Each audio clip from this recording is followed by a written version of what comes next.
Dynamed for those that were interested.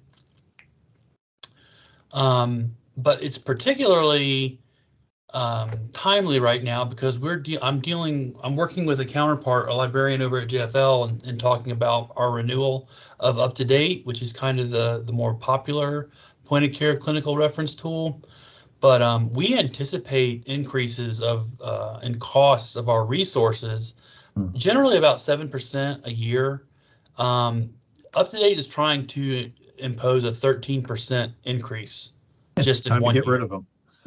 So I don't know if it's going to happen now, but I kind of anticipate eventually they're going to price themselves out of our ability to pay for it. So in the past, Diane and I have really tried to stress that we have this other resource. It's made by EBSCO, Dynamed. It's a great resource. I'm starting to hear even some preceptors that are using Dynamed instead of Up to Date. Part of what happens with Up to Date is that the students go to their third year rotations and all their preceptors know is Up to Date, and so they think, oh, I have to use Up to Date. Can I get Up to Date? It's just been around so long. It's kind of the known resource. But Dynamed is actually pretty great, and so I wanted to kind of show ways that it's similar and dissimilar, and just show you where things are in it, just kind of briefly.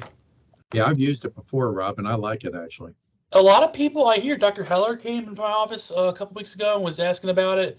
And one of the cool things about it, I think, that Up to Date actually doesn't offer is when you download. I'm going to show you where you can get the mobile app for Dynamed and Up to Date.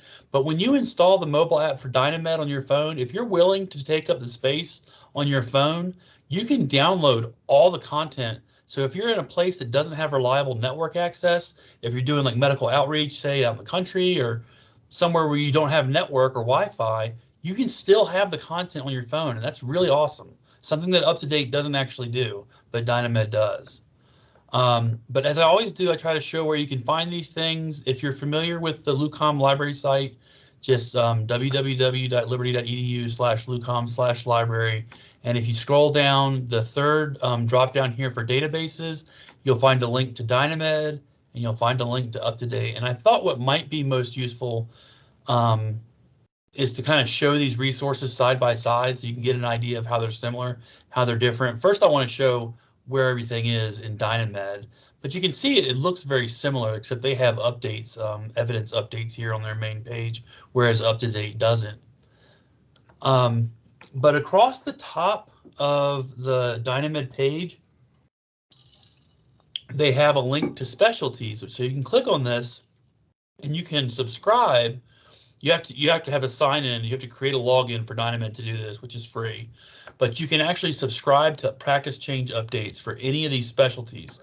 Or if I just want to look at, say, cardiology, I can go into cardiology and I'm interested in cardio-oncology or whatever subject, cardiac tumors in adults, and I can go straight to that. And one of the things that I hear a lot from preceptors that are starting to use Dynamed, or from folks who are starting to see how useful it is that particularly for a point of care clinical reference tool, Dynamed is a lot less text heavy. Where Up to Date, like everything you could possibly imagine about a topic, very text heavy. It's like a novel. This is like a synopsis, the way Dynamed presents their information. But you can, if I want to follow these, say I want to follow allergy, I can get email alerts, I can get practice change updates, or you can just have the updates show up when you sign into Dynamed. But it's kind of cool that you can actually get practice changing updates emailed or directly to you. They have a link for recent alerts, and a lot of this evidence is very current. So you can see here there's even some evidence from just yesterday. So it's very, very up to date practice change updates and new evidence. You can sort by specialty. So if I'm in cancer, if I'm looking at oncology, I can see just updates in oncology. And again, Up to Date has similar things, but this is just how it looks in Dynamed. There's a drugs A to Z database that is powered by IBM Micromedics. If you're used to using Up to Date, I know Dr. Phipps, as a pharmacologist, is familiar with LexiComp. LexiComp is owned by the same company that owns Up to Date, so LexiComp is built into Up to Date. This is IBM Micromedics is also an awesome drug database. It's built into Dynamed, so we have access to it. And it's just got it's got the same information that LexiComp has. It just might look a little bit different. It's got safety information, class, mechanism of action, dosing information, all of that. So it's very similar to LexiComp.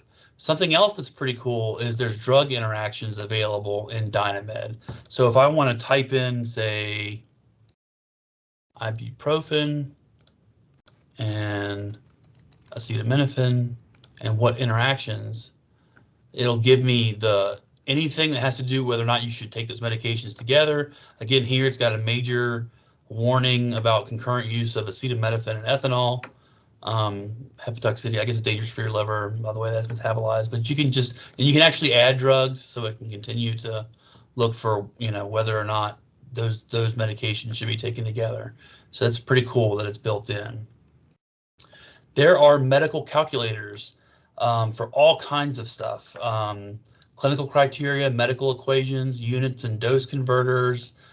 You can go by specialty. If I want to look at nutrition calculators, I guess we can look for things for BMI, anything related to that. So you can there's a huge number of these medical calculators available here.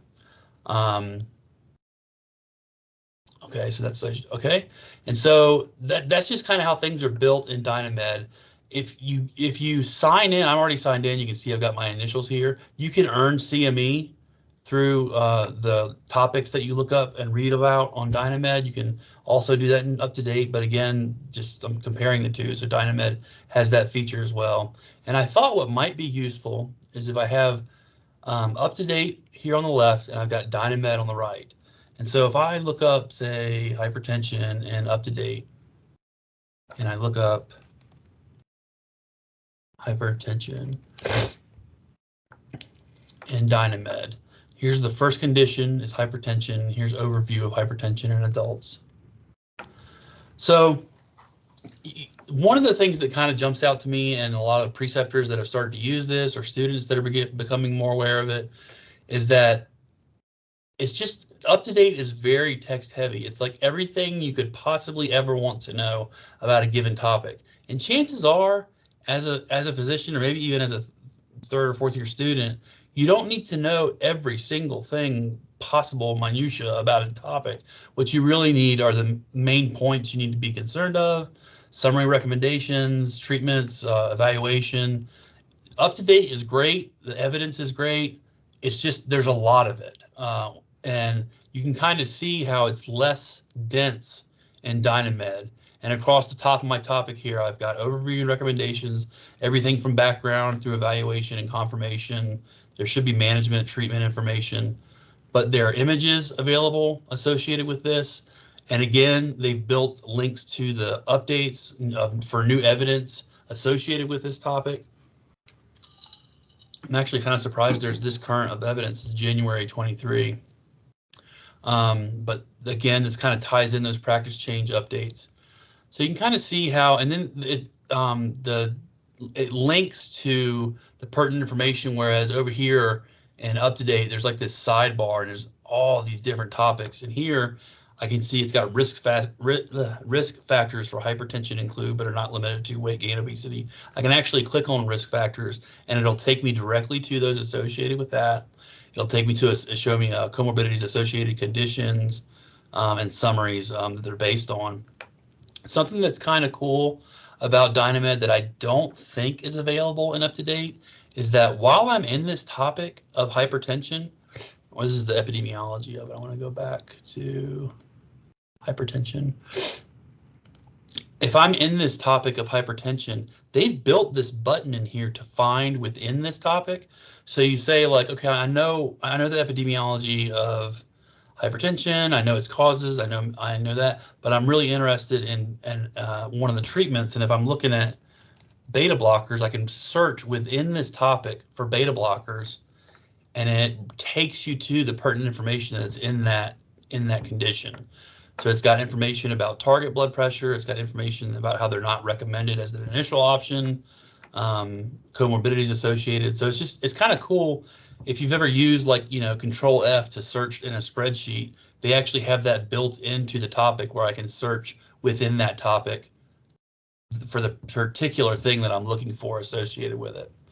Both of these offer mobile access, which is probably how, at least clinically, that they would be used by anybody that's interested. If you go to the main UpToDate, I don't know if they have a link. They don't. So you can find the UpToDate app on your App Store or on Google Play if you use an Android device. If you go back to the LUCOM library page, if you've ever used this LibGuide that we've built, we call it Course Guides and Textbooks. This is probably familiar to you because we have course guides for class, year, and semester. I've got a tab in here that says Mobile Medical Apps. So if you pull this up on your phone, whether you have an iPhone or an Android, I've got links to those apps in there, whatever their store is. So if you click on, Dynamed and the Apple, it'll take you to the App Store, and this will take you to the Google Play and Android in their store. But the mobile app will be available. But also, if you're just on the Dynamed site on your mobile device, if you scroll down to the bottom, they've actually got a link to the mobile app at the very bottom here, and it'll take you to whichever store. It recognizes your device, and it'll take you either to the Apple, the App Store, or to the Google Play Store. But something else that I mentioned too, the difference is between UpToDate and Dynamed when downloading the mobile app. When you download the Dynamed app, you will get the option to do online only, which means you have to have network access to see the content. You can do just the main information download or a total download. Most people's phones have enough space for it, but if you're conscious about how much space you have on your phone, I think it takes up maybe 1 gigabyte or 2 gigabytes. Most cell phones have way more than that, but it is available, which I think is really cool if you're in those situations where you don't have reliable network access and still want to have access to the content in that resource. So that's basically what I wanted to show. I know I've talked about Dynamed before. I try to promote it, especially with students going into their 3rd year. Usually I get a chance to talk to the capstone course, and I try to say, be sure you're familiar with Dynamed as well as UpToDate, even if your preceptor really leans towards UpToDate. Because like I said, right now, we're still talking with Wolters Kluwer about how to do the price increase for UpToDate because our usage hasn't really changed. And like I said, we pretty much anticipate a 7% increase across resources, but 13% in 1 year. I mean, it's foreseeable that it's going to be too expensive for us to keep. Right? We actually split the cost with main campus because our nursing program uses it too, and even then, it's just still becoming prohibitively expensive kind of quickly. So that was all I really wanted to show today. Thank you for attending. And again, this recording is going to be up on the LibGuide if I spoke too quickly or you wanted to look at something again that we talked about. So thank you. Rob. Thank you for your time. Did you have a question? Thank you. Dr. Great day, sir. Oh, thank you. Have a good day. Thank you. Thanks, Dr. Martin.